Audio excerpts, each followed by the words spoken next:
Hello and welcome everyone to my channel. In today's video on CompTIA Security Plus, we will study the virtualization. We will study the different vulnerabilities, threats, and attacks on virtualization platform. And we will study the countermeasure and safeguards against these threats and attacks. So let's get started. So the question number one in today's video is that the term VM sprawl is used to describe a situation in which large number of deployed virtual machines lack proper administrative control. And we have two options, the true and false, and the correct option is true. So the VM sprawl stands for when there are large number of virtual machines and such that they cannot be properly administered or properly controlled by the organization. In such case, the attack surface increases for the attacker, and there may be some VMs that are vulnerable to these attacks that are not properly patched and updated. So the VM sprawl means the addition or sprawl of VMs beyond the administrative control of an organization.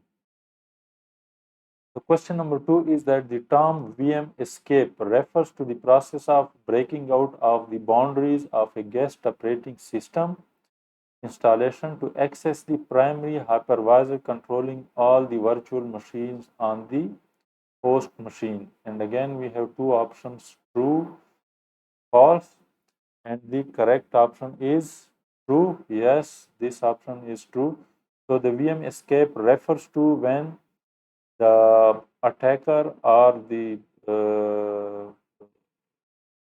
administrator can cross the boundary from the VM to the hypervisor.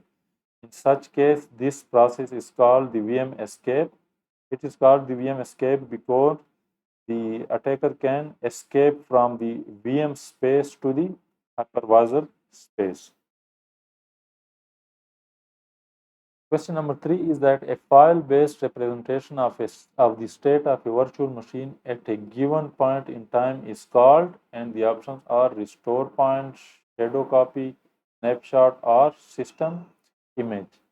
And the correct option is snapshot. So snapshot is a type of a backup that is used in virtualization, and it is the file-based representation of the backup of a virtual machine at a given point in time. Question number four is which of the following security measures can be used to prevent VM sprawl? And we have to select two options. So we study the VM sprawl is when there are a lot of VMs in an organization and these VMs cannot be properly administered or controlled by the organization. So how to prevent this phenomena? And we have the option. The options are patch management, usage audit, physical security control, sandboxing, or asset documentation. And the correct options are usage audit. So when we conduct regular audit of the VM usage, then we may find some VMs that are not used but were created in some point of time. So we can eliminate and delete these VMs. So this is the first correct option.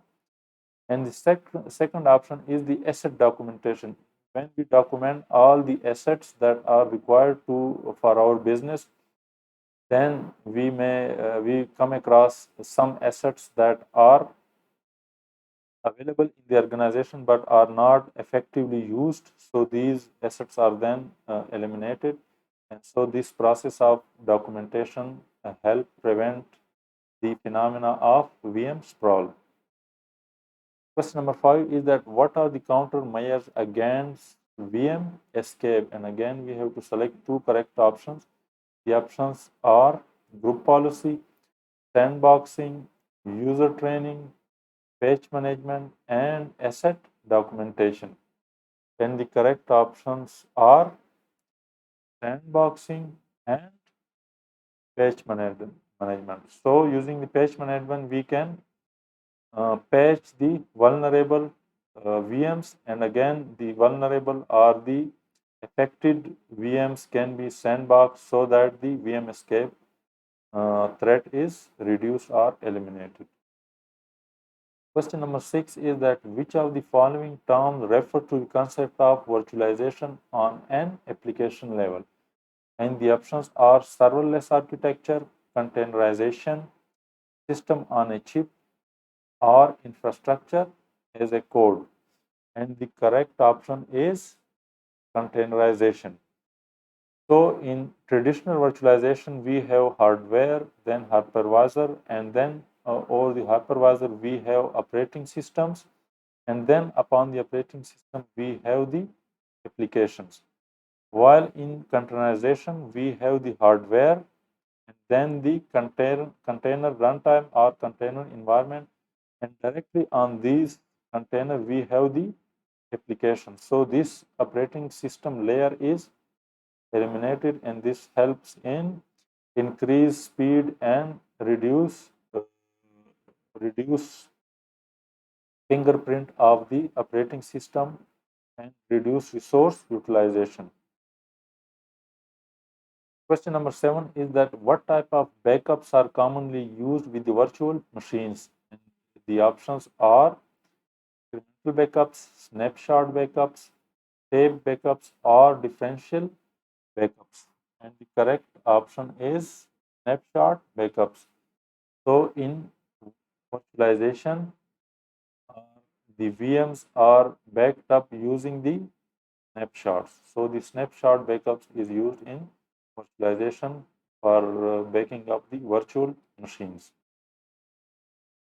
So that's it. That's all for today. Please like and subscribe to my channel and stay tuned for the next video. Thank you all.